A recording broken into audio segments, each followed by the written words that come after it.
Student, good morning. आज हम exercise 8 की शुरुआत करने वाले हैं। कल हमने सारे के सारे टाइप्स ऑफ फंक्शन, उसमें one function, many one function और constant function, then real function और इक्वल फंक्शन, ये सब के बारे में हम लोग कल सीख चुके हैं। स्टूडेंट्स, आज हम एक्सरसाइज 8 सेक्शन बी से शुरुआत करने वाले हैं। उसमें जो सारे के सारे सम्स हैं वही हम काउंट करेंगे। सबसे पहला क्वेश्चन है सेक्शन बी। पहला क्वेश्चन है question number 2 section B. So look at here student, function from A to B, A is equal to -3, -1, 1, 3, B is equal to है हमारे पास 1, 0, 9, fx is equal to x square. Question है is f a function, is f a function, question mark. So student, सबसे पहले हमें जो भी values दिया गया है, ये डोमेन है, ये कोडोमेन है। So student, f function from A to B is equal to, A हमें दिया गया है -3, -1, 1 and 3। Now B is equal to दिया गया है 0, 1, 0, 9, यानी 1, 0 and 9। अब हमें क्या करना है, एफ एक्स का जो फंक्शन है उसमें ए की जो वैल्यूज है वो रखनी है। एक्स स्क्वायर जो एफ है -3 है सबसे पहले, सो -3 होल स्क्वायर 9 हो जाएगा। देन नेक्स्ट है एफ -1 होल स्क्वायर, आंसर आएगा 1। देन नेक्स्ट है f into 1 square is equal to 1। Then next है f 3 square is equal to 9, यानी एक्स स्क्वायर में जो भी ए के डिजिट्स है, ए के वैल्यूज है, वो रखने से हमें 9, 1, 1, 9 मिल रहा है, जो कि कोडोमेन में अवेलेबल है 1, 9।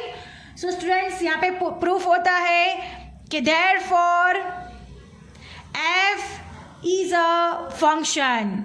Understand, F is a function, यानी जो भी एलिमेंट्स हमारे डोमेन में है और कोडोमेन में है और उसका रेंज सेम ही आ रहा है, तो इसको क्या कहा जाएगा, f is a function.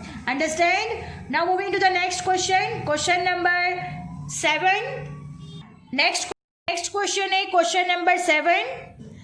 f function from 1 to 3 to natural number. Next है g function g from 2, 3, 4 to natural number. Natural number यानी सारे के सारे नेचुरल नंबर्स इंक्लूडेड हैं। देन एफ एक्स दिया गया है हमको 2x + 1 एंड जी एक्स दिया गया है x - 1। क्वेश्चन है, can these two functions f and g be equal function? Be equal function, question mark, and why? Understand, this is our question. So student, सबसे पहले हम क्या करेंगे, जो एफ एक्स का फंक्शन है वहाँ पर हम 1, 2, 3 बारी बारी से रख देंगे। So student, look at here, f1 2 × 1 + 1, यानी आंसर आएगा 3। देन नेक्स्ट है f2 2 × 2 + 1, 2 2 = 4 + 1, यानी हो जाएगा 5।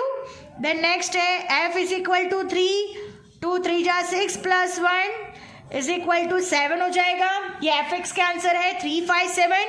अब हमें मालूम है कि इक्वल फंक्शन के लिए जी एक्स के जो भी आंसर आएंगे वो सेम होने चाहिए। तो स्टूडेंट्स, अब हम जी एक्स में जो जी एक्स की वैल्यू है 2, 3, 4 वो रख देते हैं। So student, G2 is equal to 2 - 1 is equal to 1। Next है G3 3 - 1 is equal to 2। Next है G4 4 - 1 is equal to 3। So students, यहाँ पर सेम टू सेम वैल्यूज नहीं आ रहे हैं। So domain of f and g are not equal. सबसे पहले तो दो डोमेन ही सेम नहीं है, right? So f and g are not equal function. So student, write down the answer, why it is not equal function because domain are not same. So domain of f and g are not equal. Therefore f and g not equal functions. Understand?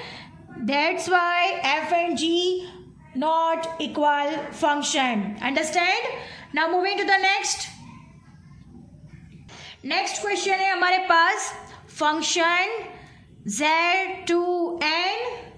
z का मतलब है set of integers और n का मतलब है natural numbers.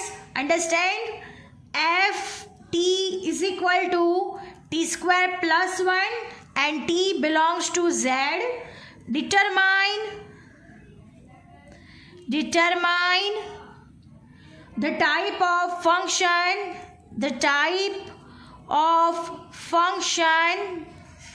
f. So student यहाँ पे हमें फाइंड करना है कि कौन से टाइप का फंक्शन है. राइट? तो z का मतलब क्या होता है? Set of integer. यानी z इज इक्वल टू में कौन कौन से वैल्यूज आ सकते हैं? तो -3, -2, -1, यानी माइनस के सारे डिजिट्स, फिर 0, 1, 2, 3, ये सारे के सारे सम्स किस में इंक्लूडेड है? सेट ऑफ इंटीजर्स में, यानी z. n is equal to natural numbers मतलब 1, 2, 3, 4 से सारे के सारे नंबर्स कौन से हैं? नेचुरल नंबर्स है. अब हमें क्या दिया गया है? F t is equal to function दिया गया है t square plus 1. So students z के जो भी वैल्यूज है, because t belongs to z है, तो जेड के जो वैल्यूज है वो हम रख के यहाँ पे फाइंड करेंगे और फिर देखेंगे कि कौन सी तरफ का ये फंक्शन है. अंडरस्टैंड? तो सबसे पहले f -3 is equal to -3 square plus 1, 9 plus 1 is equal to 10. Next है f -2 is equal to -2 square plus 1 is equal to 4 plus 1 is equal to 5. Then next है f 3 is equal to 3 square plus 1 is equal to 3 3 9 plus 1 is equal to 10. Then next है f2 is equal to 2 square plus 1, 2 2 4 plus 1 is equal to 5. So student आप कोई भी digit रख के ये find कर सकते हो, आपको आंसर सेम ही मिलेगा. जो मैंने डिजिट्स लिए हैं, अगर आप वो डिजिट्स नहीं ले रहे हो और कोई और डिजिट से फाइंड करना चाहते हो तब भी आपको आंसर सेम ही मिलेगा. So student here for 2 different elements of domain A और domain B, their images are same in codomain. Images कैसी आ रही है? सेम आ रही है, 10 5 10 5. Understand? So therefore function f is, कौन सा ये फंक्शन हो गया? Many one function. अंडरस्टैंड? तो ये कौन सा तरीके का फंक्शन हो गया? Many one function. So student अब हम आंसर लिख देते हैं. Here for two different elements of domain A, their images are same in codomain. Right? एक ही इमेजेस कोडोमेन में सेम है, कोडोमेन n है, वहाँ पे 10 5 5 10 यानी सेम है. therefore function f is many one function. क्या हो गया यहाँ पे? many one function. Understand? So student, our sum is over here. Now moving to the next sum, question number 9. Next question है क्वेश्चन नंबर 9, जिसका question है f function from n to n, यानी natural numbers to natural numbers, f t is equal to t square plus 1, t belongs to n. Right? Determine the type of function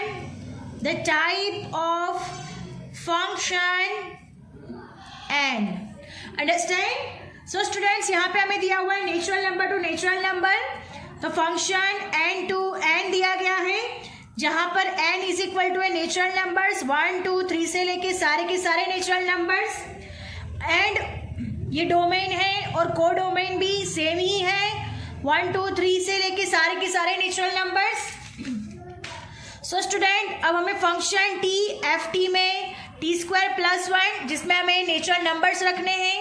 so student, सबसे पहले 1 रखेंगे, 1 square plus 1 plus 1 is equal to 2, f2 is equal to 2 square plus 1, 2 2 ज़ा 4, 4 plus 1 is equal to 5, f3 is equal to 3 square plus 1, 3 3 ज़ा 9, 9 plus 1 10, यानी different different आ रहे हैं answer. So students, for 2 different elements of domain A, their images are different. Elements A के जो images हम लोग यहाँ पर रख रहे हैं उससे जो इमेजेस आ रही है वो कैसी आ रही है, डिफरेंट आ रही है, 1 से 2, 2 से 5 और 3 से 10। सो स्टूडेंट, यहाँ पे क्या हो जाएगा, 1 1 फंक्शन, अंडरस्टैंड, बिकॉज 1 1 से रिलेटेड है, 1 से आंसर 2, 2 से आंसर 5, 3 से आंसर 10। सो स्टूडेंट, अब आंसर लिख देते हैं here for 2 different elements of domain,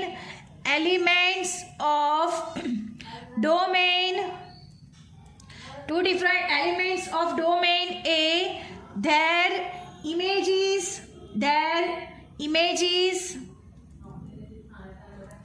are different आ रही है ना, 1 से 2, 2 से 5, 3 से 10, images are different, right? Different in codomain, right? codomain में different images आ रही है, therefore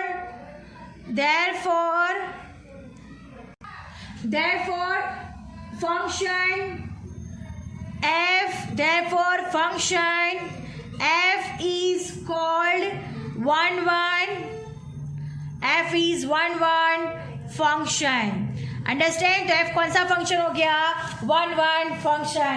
so student, our sum is over here and section B is also over here. I hope you understand it very well. Thank you students.